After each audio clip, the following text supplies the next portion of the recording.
traffic. John Collins. What a play.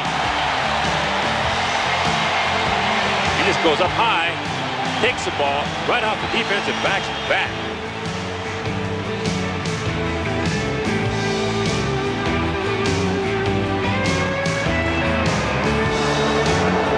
Jones and Broussard, the center. Broussard, he's got 5, 10. He's got a touchdown.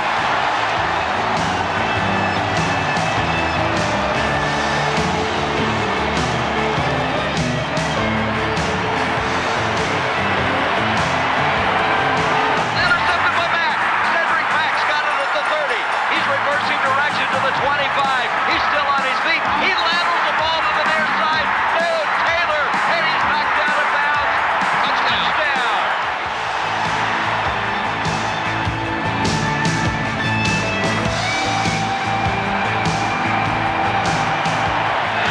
Here comes Smith. There's Cunningham. Dodges left and puts it way downfield for Fred Barnett, who has the catch. And the race is on. There are no flags. A 95-yard touchdown.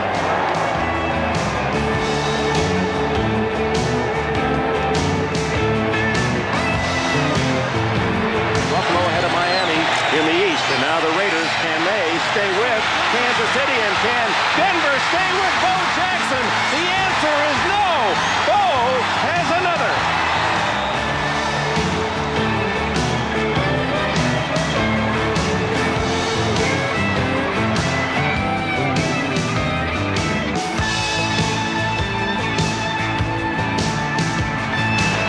Running left to the 15, across the 20, 25, 30, back to the middle to the 35, 40.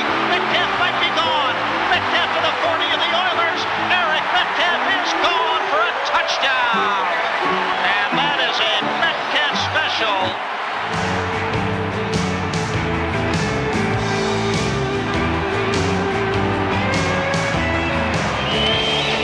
Herschel on the toss. Flea flicker to Cannon. Beautifully covered by Lee.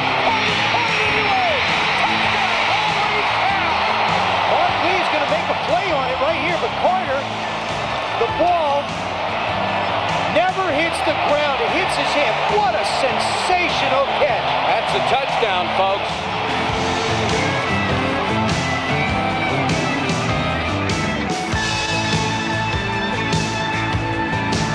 Second down and 8 as Pete hands it off to Sanders on a delay, and he has room inside the 20, breaks the tackle, touchdown Sanders.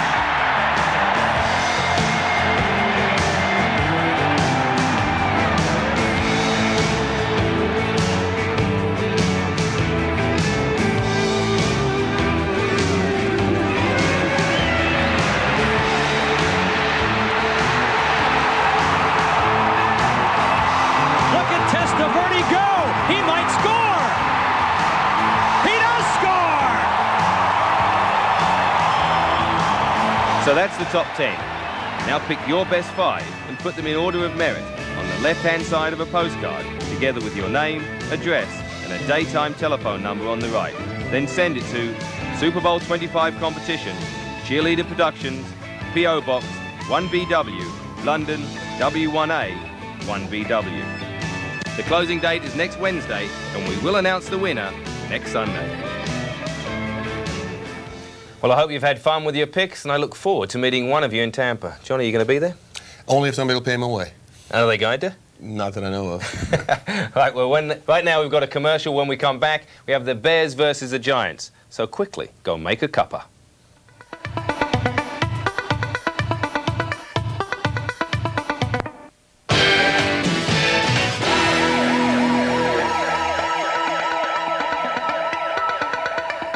Welcome back, everybody.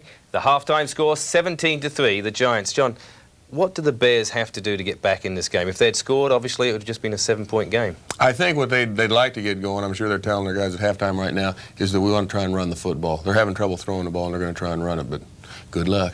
You don't think that quarterback can do it, then? Well, I think it's a combination of that. I think the Giants are just a better team. Yeah, and also I don't think that the Bears really have great receivers, and that's not helping Tomczak. Now let's get back to Giant Stadium. We pick up the action on New York's first possession of the half. They're leading at 70-3, as I've just said. They have a first down and 10 on Chicago's 39-yard line. Anderson deep, Carthon in front of him. First down. Anderson to the 35. A gain of 4. Stopped by Perry. There's some life left in those legs. I know it, and he's not talking about retiring. He's not talking about playing his last game. He's talking about getting in there and gaining yardage and continue to play. And you see what happens. He knows you're not going to move Perry. Bart Oates didn't move Perry an inch, but O.J. Anderson, when he came in, moved Perry a couple inches. 13 carries, 46 yards for Anderson. Hostetler faked to him, rolled out, threw for Bavaro a little too hard and a little too far behind.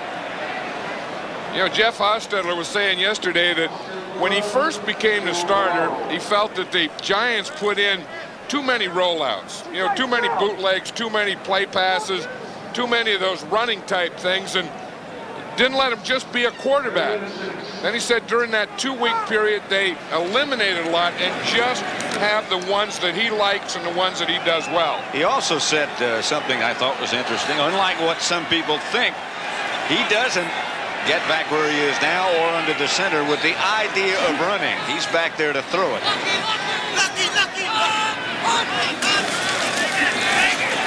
Hostetler, incomplete. Again in the direction of Bavaro, but again, the Bears applied the pressure. Morrissey was the first Bear there. Yeah, Morrissey, Jim Morrissey came in and he knocked Hostetler right into the carpet.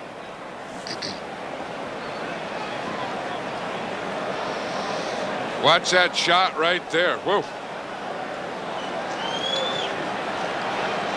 Now here's another 4th down, and the Giants have so much confidence in their 4th down that they're going for it.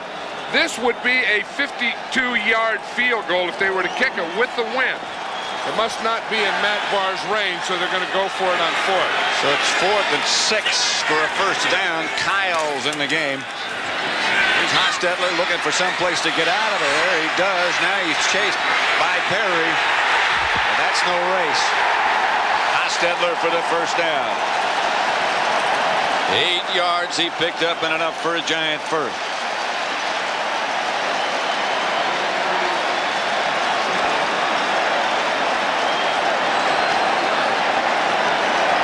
Hey, the 2 things that kill a defense is speed by wide receivers and a running quarterback. You just think of the different things that he gives you. Watch this. Hostetler, this isn't going to be a run. The others were bootlegs and runs. There's nothing open. Meggett was covered. He starts to the middle, bounces out. Now he has to outrun the fridge. Can he do it? Yep. And when he does it, that gives him the first down.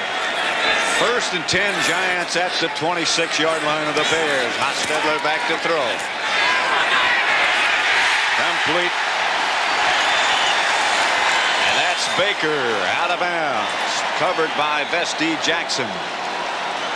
That's another Giant first down. I'll tell you what, if you can throw like this with the wind, get some points here, then the Giants will be in great shape going against the wind in the 4th quarter and just playing strong defense. And they've been able to run it to go along with that. I'll tell you, Hostetler has really impressed me today. He was talking about throwing into the wind or with the wind. He said the big thing is grip. You don't want to grip it too hard. You just want to get the right grip. He's had the right grip today. Anderson, the lone setback. Anderson twirls down inside the 10. A pickup of 7. Mike Dick is realizing right now that he's getting an old-fashioned whipping. I mean, they're doing it with a you know, we talked about a great game plan, but good mixture. But then it's not just calling, it's not just going for it, but it's making holes like this. It's making runs like this. It's physically controlling this football game. 2nd and 3, Anderson again inside the 5 to about the 3. That should be enough for a first.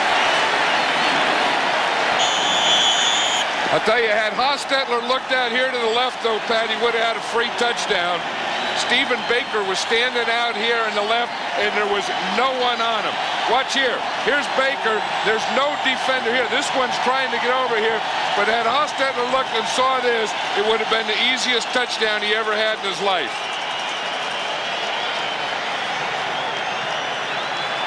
Of course, when you get down there, they're just pounding it in there anyway. They're just having fun. You beat on them for a couple quarters, and this is a fun part of the game. First and goal from the 3. Hostetler fake to Anderson. And now Hostetler will take off. Touchdown.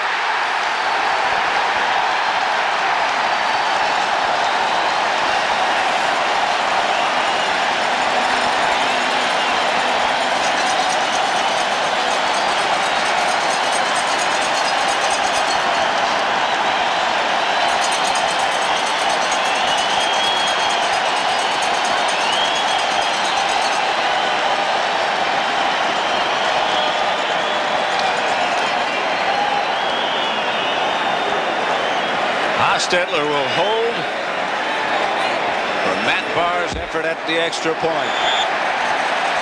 Looking up at the scoreboard to recheck that touchdown he just made.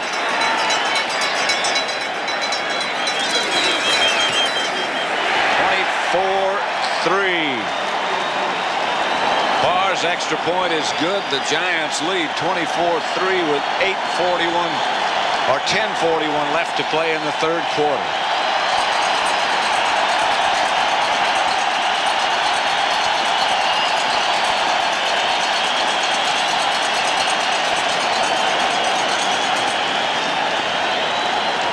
Giants in control, led by Hostetler. On the Bears' next drive, they drove downfield, but for the second time failed on a 4th and goal opportunity.